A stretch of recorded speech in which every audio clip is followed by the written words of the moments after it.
పంచి మనందరికి పెంచిన దియాకు ప్రత్యేకంగా మనం అందరం శుభాభినందనలు తెలియజేస్తూ ఇప్పుడు మన దీనికి కథానాయకుడు అంటే మాజీ పోలీస్ ఆఫీసర్ కథ మనకు నిజంగా కథానాయకుడు. ఆ కథానాయకుడు మాట్లాడితే కార్యక్రమం క్లోజ్ అవుతుంది.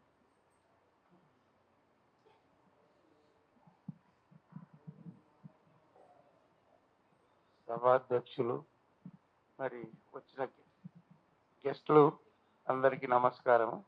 నేను ఎక్కువ టైం తీసుకోను, కానీ ఫాస్ట్ లైఫ్ చెప్పాను. కానీ నేను సబ్ ఇన్స్పెక్టర్ అయిన తర్వాత 3-4 ఇన్సిడెంట్స్ చెప్తాను, ఎక్కువ చెప్పాను. నేను నారాయణగూడ పోలీస్ స్టేషన్లో సబ్ ఇన్స్పెక్టర్గా ఫస్ట్ ఛార్జ్ తీసుకున్న తర్వాత నేను క్రైమ్గానే నాకు స్టాంప్ పడిపోయింది డిటెక్టివ్ సబ్ ఇన్స్పెక్టర్గా.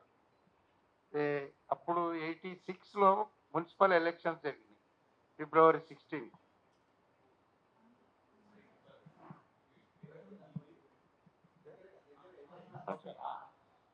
February 16కు మున్సిపల్ ఎలక్షన్స్ పోలింగ్ జరిగింది. అప్పుడు నేను హిమాయత్ నగర్ సెక్టర్కి ఇన్ఛార్జ్. అప్పుడు తెలుగుదేశం క్యాండిడేట్ అశోక్ యాదవ్ అని ఒక 100 మెంబర్స్ని తీసుకొని ఒక పోలింగ్ బూత్ అంతోని స్కూల్ ఉంది పక్కలో, అంతోని స్కూల్ లోపల పోలింగ్ బూత్ క్యాప్చర్ చేయడానికి వచ్చిండు ఒక 100 మెంబర్స్. నేను చౌరస్తాలో ఉన్నా, వాడు ఫుల్ దాగి ఉన్నారు అందరు మొత్తం. అరే ఎక్కడ మాప్ తీసుకొని పోతున్నావు అశోక్ అని అడిగితే వాడు అన్నా నువ్వు జరిగిపో, నేను బూత్ క్యాప్చర్ చేస్తున్నా అంటే నేను అన్నా రే పిచ్చోడవా, పోలీసు వాళ్ళు ఉన్నప్పుడు చేయొద్దురా, అది పోలీసు వాళ్ళు లేనప్పుడు చేయాలి అది అని వానికి చెప్తే వానికి అర్థం కాలేదు. నువ్వేం చేస్తావో చేసుకోపోరా అన్న. పోయి బూత్ గేట్ మొత్తం ఇరగొట్టేసేసి మా ప్రిసైడింగ్ ఆఫీసర్ దగ్గర పోయి స్టాంప్ మొత్తం చాకుతో కొట్టేసేసాను టేబుల్, బ్యాలెట్ పేపర్స్ అన్ని చింపేసాడు. అప్పుడు నేను ఒకటే ఎయిర్ ఫైర్ చేసిన, వాడు ఒక్కడు మిగిలిండు, అందరూ వెళ్ళిపోయాడు. వాడిని కొట్టుకుంటూ తీసుకొచ్చి లాకప్ పోలీస్ స్టేషన్లో పెట్టేసిన. 2 hours పోలింగ్ అయిపోయింది.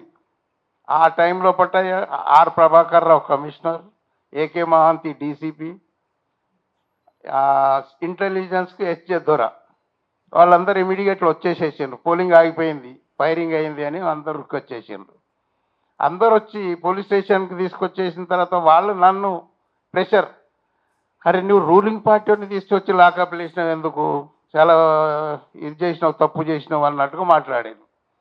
ఎవరైతే ఏముంది సార్, నా కళ్ళ ముందు జరిగింది ఇన్సిడెంట్, నేను చేసిన, ఏమన్నా కానీ నేను ఏమి యాక్షన్ తీసుకుంటారో తీసుకొని దానికి ఏమో నేను ఇది అన్నాను.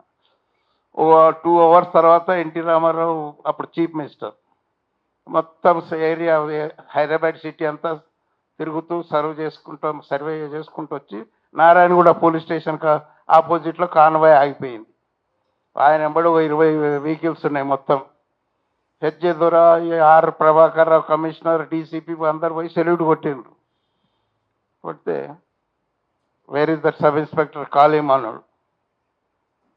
సరే ఏమైనా యాక్షన్ తీసుకుంటాడే పోతే పోనీ అని నేను అనుకున్నా. సరే అని పోయి సెల్యూట్ కొడితే కిందికి మీదికి 2-3 సార్లు చూసిండు N T Rama Rao. Taken a good decision అని సెకండ్ ఇచ్చి స్టార్ట్ అన్నాడు.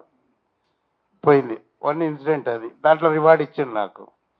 తర్వాత నేను సర్వీస్ అంతా రిటైర్మెంట్ అయ్యేంత వరకు క్రైమే నాది. ఎక్కడ పోయినా క్రైమే, ఎక్కడ ఇన్సిడెంట్ జరిగినా, ఎక్కువ అఫెన్సెస్ జరిగినా క్రైమ్ నన్నే పంపించేది.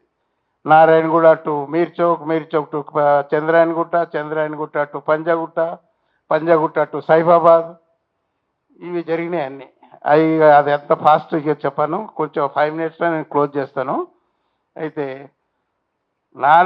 పంజాగుట్ట నుండి సైఫాబాద్కి వచ్చిన తర్వాత సైఫాబాద్లో జూన్ 10కు నేను, దాంట్లో ఫోటో కూడా ఉంది, June 10కు నేను ప్రెస్ కాన్ఫరెన్స్ పెట్టిన. ఒక 20 lakhs రికవరీ చూపించి ఇక్బాల్ అనే ఒక సిడిసిని ఫోటో ఉంది, వాళ్ళతో రికవరీ చేస్తే ఎంవి భాస్కర్ రావు ఏమన్నాడంటే ఇంకొక ప్రెస్ కాన్ఫరెన్స్ పెట్టి నీకు రివార్డ్ ప్రమోషన్ ఇస్తా అన్నాడు. సరే అని చెప్పేసి జూన్లో అది జరిగింది. జూలైలో దావుద్ ఇబ్రాహింది 5 kgs గోల్డ్ తీసుకొచ్చిన. అది తీసుకొచ్చితే నాకు రివార్డ్ ప్రమోషన్ వస్తుంది అనుకున్నా. అది ప్రమోషన్కు బదులు రివర్స్ అయిపోయింది నాకు. అంత ఏసీపీ డీసీపీ అందరు దాంట్లో ఇన్వాల్వ్ ఉన్నారు. వాళ్ళని ఎందుకు తెచ్చినావు, ఇప్పుడు గోల్డ్ మనిషిని ఎందుకు తెచ్చినావు అని వాళ్ళు నాతోనే ఆర్గ్యుమెంట్. నేనన్నా సార్ తెచ్చిన తప్పు అయిపోయింది, వదిలేసేయండి ఇప్పుడు అని నేనన్నా. ఇప్పుడు నీకు తెచ్చినాక మేము ఎట్లా వదులుతాము, మేము వదిలినా నీవు మమ్మల్ని వదలవు. అది ఆడ పెద్ద ఆర్గ్యుమెంట్ జరిగింది. ఏసీపీ ఇక్బాల్ ఉండే, వానికి నాకు గొడవ జరిగింది. వాడిని కాలర్ పట్టుకుంటే అందరు వచ్చి ఇడిపించారు మిగతా వాళ్ళందరూ. ఆ ఏసీపీ ఇక్బాల్ పోయి కమిషనర్కి ఏం చెప్పిండో అది తెలియదు కానీ బాలలు ఈ రాములును సస్పెండ్ చేస్తే మనం గోల్డ్ బంచ్గా తినొచ్చు, రాములు మీద రిపోర్ట్ రాయమని చెప్పాడు. నా మీద రిపోర్ట్ రాసేసేసిండు. ఏదో ఒక ఓల్డ్ బిస్కెట్ నాకు ఆశ చూపిస్తే నేను ఇది చేసిన కన్వీన్ అట్లా ఒక క్రియేట్ చేసిన స్టోరీ. సస్పెన్షన్ అయిపోయిన తర్వాత ఇక మొత్తం రీజాయిండర్ కమిషనర్కు నాకు వార్ నడిచింది. ఇండియన్ ఎక్స్ప్రెస్లో వచ్చింది, ఆంధ్రప్రభలో వచ్చింది. 1 వీక్ వరకు ఇదే నడిచింది. నీది ఆయన చెప్పడం, నేను చెప్పడం. తర్వాత ఒకరోజు వెహికల్ పంపించండి నా ఇంటికి, ఎస్కార్ట్ బండిని పంపించి రాములను పిలుచుకురండి అన్నాడు. చాలా క్లోజ్ ఎంవి భాస్కర్ రావు. ప్రతి ఎక్కడ ఈ క్రైమ్ జరిగితే నన్నే పంపేవాడు. అటువంటిది ఆ క్రైమ్ ఆయన నాకు సస్పెన్షన్ ఆర్డర్ ఇచ్చే ముందు నాతో ఎంక్వైరీ చేయాల్సింది, చేయలేడు. నువ్వు నాకు వాళ్ళు ఎస్కార్ట్ వాళ్ళు వచ్చి నేను సార్ రమ్మంటున్నాడు అంటే నేను రాను. ఎందుకు రావు? లేదు అంత అయిపోయింది, పేపర్లు వచ్చేసింది, సస్పెండ్ అయిపోయింది, అంత అయిపోయింది. ఇప్పుడు ఏంది, ఇప్పుడు నేను చెప్పుకునేది ఏం లేదు. లేదు సార్ పిలుస్తున్నాడు అని నేను రానంటే అప్పుడు ల్యాండ్ ఫోన్ ఉంది నా ఇంట్లో. ల్యాండ్ ఫోన్తో సార్కు మాట్లాడిపించాను. ఆయన ఏమన్నాడంటే, నువ్వు ఇట్లా రీజాయిండర్స్ ఇటువంటి స్టేట్మెంట్స్ ఇచ్చి నాది బేయిజ్జత్ చేసినావు, నువ్వు కర్రా నా దగ్గరికి అన్న. నేను రాను సార్ అన్న. అంత అయిపోయింది, పేపర్లు వచ్చింది, అంత అయిపోయింది, నేను రాలేను సార్. నువ్వు రాకపోతే నేను కమిషనర్గా ఉన్నన్ని రోజులు నేను సస్పెన్షన్లోనే పెడతా అన్నాడు. మీ ఇష్టం సార్. 1 ఇయర్ వరకు 93 వరకు నేను 92 నుండి 93 వరకు సస్పెన్షన్లోనే ఉన్నా. దాంట్లో అదే కేసు లోపల దావుద్ ఇబ్రాహిం నాతో ఛాలెంజ్ చేసిండు ఫోన్లో. సైఫాబాద్ పోలీస్ స్టేషన్కు ఫోన్ చేస్తే ఇక్బాల్ ఏసీపీ నాకు ఇచ్చిండు. ఇగో డిఎస్ఐ ఇక్కడనే ఉన్నాడు, మాట్లాడమని నాకు ఇచ్చిండు. అది ఎదుటి మనిషి ఎవరో నాకు తెలియదు, ఫోన్ నాకు చేతికి ఇచ్చిండు. వాడు అన్నాడు, आप जनाब मेरे को नहीं पहचानते, कौन है आप? मैं फलाना दाऊद इब्राहिम, मेरे को अंडरवर्ल्ड डॉन बोलते हैं ना. किधर बोलते? बॉम्बे में बोलते. हैदराबाद में क्या बोलते हैं ना? हैदराबाद में आप जीरो है, हैदराबाद का डॉन मैं हूं, अब बोलो क्या है ना. ठीक है, तुम ऐसा नहीं सुनते, तुम्हारे बच्चे कल से स्कूल कैसा जाते मैं देखता हूँ. मेरे बच्चों को स्कूल पे ट्यूशन पढ़ाता हूँ घर में ही रख के, मगर कल से 100 किलो सोना कैसा आता तेरा मैं देखता हूँ हैदराबाद को అన్న. వాడు ఫోన్ పెట్టేసేసి ఇమీడియట్లీ హాజీ మస్తాన్కి చెప్పేసిండు, ఐసా ఐసా హోగా అంటే అలా వస్తుంది. ఆయన హాజీ మస్తాన్ శిష్యుడు అయిన దావుద్. హాజీ మస్తాన్ ఇమీడియట్లీగా హైదరాబాద్కి వచ్చేసేసి అప్పుడు బషీర్బాగ్లో నాగార్జున హోటల్ ఉండి ఆడ ఉండి నన్ను పిలిపించాడు. ఏ సూట్ కేస్ హై, देखो साहब नमस्ते, మంచిగా కూర్చోబెట్టి రూమ్లో, ये सूट केस है पूरा भर के है, और भी होना है तो ब्लैंक चेक दे दूं, कितना लेना है ले लो, मेरे बच्चों को छोड़ दो अన్నాడు. छोड़ने के वास्ते मैं पकड़ के नहीं रखा, मेरे को कहीं को बोल रहे नहीं आप और जितना होना ले लो. नहीं होना, चोरों से नहीं खाता मैं पैसे అన్నా. చోరం కా పైసా అని చెక్ చింపేసేసి సూట్ కేసు వానికి ఇచ్చేసేసి నేను వెళ్ళిపోయాను. అదే ఇది దాంట్లో నన్ను 16 ఇయర్స్ వరకు ప్రమోషన్ లేకుండా నన్ను పెట్టిండు కమిషనర్. ఓవరాల్ ఎంక్వైరీ 6 మంత్స్లో చేయాలా, అటువంటిది నియర్లీ 16 ఇయర్స్ వరకు నాకు ప్రమోషనే లేదు.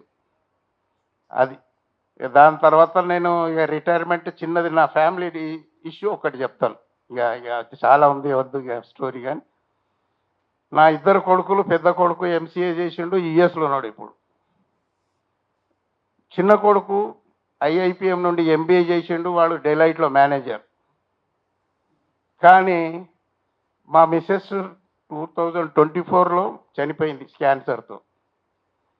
వానికి ఏమి దురుద్దేశం కలిగిందో మరి, వానికి భార్య అటువంటి వాళ్ళు అంతా ఏమి వాడిని చేసిండ్రు, మైండ్ డైవర్ట్ చేసిండ్రు ఏమో. వాళ్ళంతా నా ప్రాపర్టీ, గోల్డ్, క్యాష్ అంతా తీసుకొని నన్ను కొంచెం ఇబ్బంది పెట్టినందుకు నాకు నా స్టోరీ నేనే రాయాలా, నేను చేసిన తప్పు మళ్ళీ వేరే వాళ్ళు చేయకూడదు. నేను చేసిన తప్పు ఒక్కటి ఏంటంటే నా ప్రాపర్టీ భార్య పేరు మీద నేను సేల్ డీడ్ చేసిన. అది నేను చేసిన తప్పు ఎవరు చేయకూడదు అన్న ఉద్దేశంతోనే ఈ బుక్ రాయాల్సి వచ్చింది. That's all. Thank you very much. Really